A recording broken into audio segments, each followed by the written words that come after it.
Arsenal, you're level on points with Tottenham, you're above Everton. You're in 8th place. You're in the European place again potentially if City's ban's upheld. So it's staggering, really.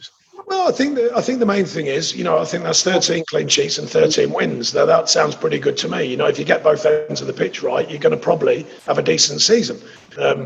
It's probably just one of them things that's awkward now because of the player situation. If we had the players with us, I think we could go even stronger until the end of the season because everyone knows we're physically very fit and sharp. And I thought that's been on show the last few games. I must remind you, though, despite all the other stuff at Man City, I did say afterwards, I said the shape was good, the energy was good, the commitment to it was good, but you can't make them mistakes. Well, we haven't made them mistakes against Watford and we haven't made them mistakes against Palace tonight. So you add in the other ingredients and you've got a chance. And I think we've shown that in the last 2 games. Is that a sign of things to come with Dwight playing off the front? Like he really enjoyed himself then? Well, it is when we've got this many players, it's fair to say.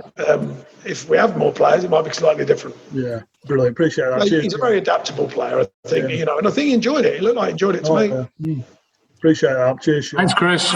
Tom Barclay. Hi, Sean. I mentioned there that win puts you into 8th, which could well mean Europa League football. This might be a stupid question, and feel free to tell me it is if you think so, but the fact that you've been through Europa League and you know what kind of strain it puts on your squad and with the relatively limited funds compared to other clubs, do you actually want Europa League football this season?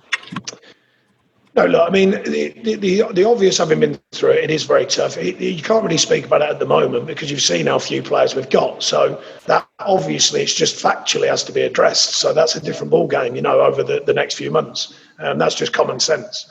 When you talk about Europa, the grandeur of a club like us making it into that position is obviously considerable. It does cause a lot of, many challenges, that's for sure.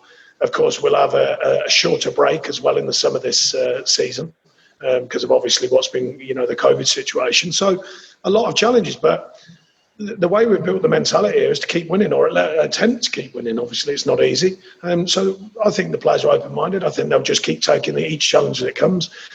Hopefully, we're going to get some players fit and they can at least be part of the squad and that will give us another edge to the performances. But they deserve a massive amount of credit, the players, and I can only always thank them and remind them how proud I am for what they give to me and what they give to the sales and what they give to the club. Thanks, Sean. Anybody else, please? No. Can you hear me? Yeah, go on. Wow. Hi, Sean, you're right. Just you spoke then about sort of the pride in the performance. I guess that was, you've spoken about mixed football in the past, and that was on show tonight with a really free-flowing sort of pass and move first half, and then the other side of it to dig in and protect the clean sheet and the 3 points in second.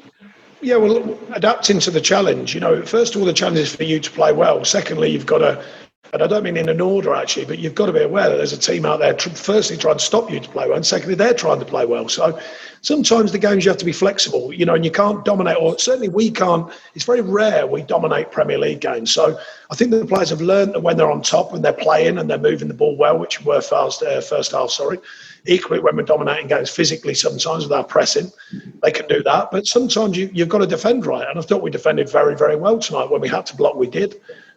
Probably didn't have overly amounts to do, as in saves. But we worked very hard as a unit. And even when we had to change it, I thought they slotted into it pretty well, because it's a strange thing. Even though the 5 and the 4 doesn't seem a big difference, especially the fullbacks, it's hard at times to know when to drive out and when to keep your shape. And I thought mostly we did that well. Yeah, Phil Bardsley, obviously in one of those positions, came in for his first start tonight, contained Zaha really well, and in the end he switched flanks to get away from Bardo in the end. Yeah, really pleased. I mean, Bardo's come in, I think he's very pleased to be back in the fold here. He's an excellent pro and he's worked very hard for his performance tonight. Laus has been unlucky, what's happened to his foot, so that's a blow to him, but Bardo's come in and delivered a really good. I thought there were some really good performances tonight. Like I say, Josh Brownhill, I think, we've been wondering, when's he going to get a chance, and he's got it. He's playing out of position, slightly out of position. He has played there before. I thought he did it really well. He's maximising his energy, but he has some quality too. And many others. I thought Dwight was, stayed in the game for us. 2 centre halves were strong. I mean, it was an all-round very good team performance. Eric Peters playing left side. I mean, don't get me wrong, he has played that, but he's a left back really. But he delivers it. He stays in the right shape, and he deals with the ball when he can. So there was a lot of good performances, I thought, tonight. Just on the injury front, what is it with Corky? It looked like, was it an ankle or? Yeah, his ankle. We'll wait and see on that one, but it's not like him to have to come off. So that's probably not a positive sign. J-Rod's got a bit more of a chance, I think, for the weekend. Louts are definitely, well, almost definitely not. So we'll just have to wait and see and hope that these guys are recovering. Any of the others, Robbie Brady or anyone, got a chance for Sheffield United? Yeah, Robbie's got a maybe. Johan's got a maybe. Woody, touch and go, I think. So, yeah, there's a few maybes, but nothing definite.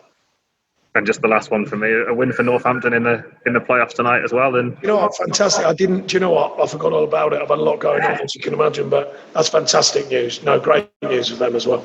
He's the DJ in the dressing room. We've been listening to Come On Eileen and Tina Turner here and all sorts in the last... Well, it's right down my street, so that's good news. No, the lads know that's an important result, and it's a big result, same as the Watford one was. And I think they know, questions getting asked, and they've delivered again, as they many times have done, and we'll have to do again. So, no, they should enjoy these moments. All right, thank you, guys. Thank you, everybody. Thank you.